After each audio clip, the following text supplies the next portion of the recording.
মাদারীপুরে বৈষম্য বিরোধী আন্দোলনে নিহত ৩ জনের পরিবার এখনও শোকে আচ্ছন্ন। নিহতদের শহীদ হিসেবে ঘোষণার দাবি জানিয়েছে পরিবারগুলো। শিক্ষার্থী এবং এলাকাবাসী নিহতদের নামে লেক ও সড়কের নামকরণ করলেও আন্দোলনকারীদের দাবি রাষ্ট্রীয় স্বীকৃতির। এদিকে পরিবারগুলো উপার্জনক্ষম সদস্যদের হারিয়ে পড়েছে আর্থিক কষ্টে। নাসরুল হকের তথ্য ছবিতে বিস্তারিত।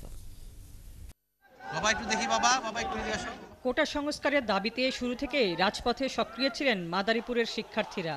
তাদের ওপর দফায় দফায় চালানো হয় হামলা, ঘটে সংঘর্ষ। আন্দোলনের ব্যাপকতা বাড়ে 18 জুলাই। সেদিন পুলিশের ধাওয়া খেয়ে লেকের পানিতে ডুবে মারা যান কলেজ ছাত্র দীপ্ত দে। পরদিন পুলিশ ও ছাত্রলীগের সাথে ছাত্র জনতার সংঘর্ষে নিহত হন তৌহিদ সন্নামাত ও রোমান ব্যাপারী নামের 2 নিম্ন আয়ের কর্মজীবী।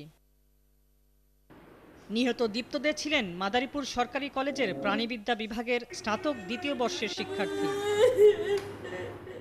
তাকে হারিয়ে পরিবারটিকে ঘিরে ধরেছে শোকের ছায়া। 18 তারিখ বৃহস্পতিবার সকাল 9:30টায় ওর মায় ওরে ভাত খাওয়াইতে রয়েছে যে ভাত খাও।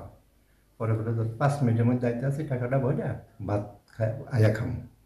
এমবি বড়ার নাম গেছে, তা 5 মিনিটে আসে বলবো সেটাও বলছে। এরপর আর কিছুই জানি না। পরে ছবি দেখা বুঝতে পারলাম আমার ছেলেটা নাই। পেশায় ট্রাক চালক রোমান ব্যাপারী ছিলেন পরিবারের একমাত্র উপার্জনক্ষম ব্যক্তি। তাকে হারিয়ে দিশেহারা মা বাবা ও স্ত্রী। রোমানের ছোট্ট মেয়েটির ভবিষ্যৎ নিয়ে চিন্তিত পরিবারের সদস্যরা। যেটা সুস্থ বিচার সেইটা আমি চাই। আমার বাবার এই রক্তের প্রতিবাদ আমি চাই। দারিদ্রতার কারণে লেখাপড়া ছেড়ে বাবার সাথে মিস্ত্রির কাজে সহযোগিতা করতেন তৌহিদ। পরিবারের অন্যতম উপার্জনক্ষম ব্যক্তিকে হারিয়ে তাদের জীবন চলছে কোনো রকমে। খাওয়ার পরে কি এত করে আমার আগে খাইতে বললে, হয় হয় মা বাবারে বাদ দাও, এই খাইয়ে টিয়ে আমি যাবো আজকে আমি মিছিলে যাবো।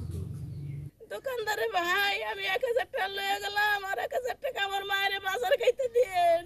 আমার বাবা তো গেছে দোকানে, 1000।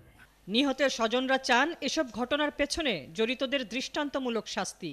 ঘটনার ভয়াবহতা তুলে ধরে সুষ্ঠু বিচার ও নিহতদের আত্মদানের রাষ্ট্রীয় স্বীকৃতি চান স্বজন ও এলাকাবাসী। সে গেছে দেশের একটা ন্যায় প্রতিষ্ঠা করার জন্য, অন্য কোনো তার উদ্দেশ্য বা কোনো মাকসাদ তার ছিল না।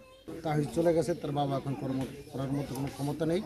আমরা চাচ্ছি শহীদ দীপ্তর পরিবারের দিকে আমরা পাশে থাকবো এবং তারা যেন হত্যাকাণ্ডের বিচার চায়, আমরা তাদের সাথে একমত থাকবো। বৈষম্য বিরোধী আন্দোলনে নিহতদের পরিবারদের প্রত্যাশা পূরণের দাবি শিক্ষার্থীদের। একই সাথে অসচ্ছল পরিবারগুলোর দায়িত্ব নেওয়ার দাবি জানিয়েছেন তারা। হাসিবা আলী বর্ণা, 71।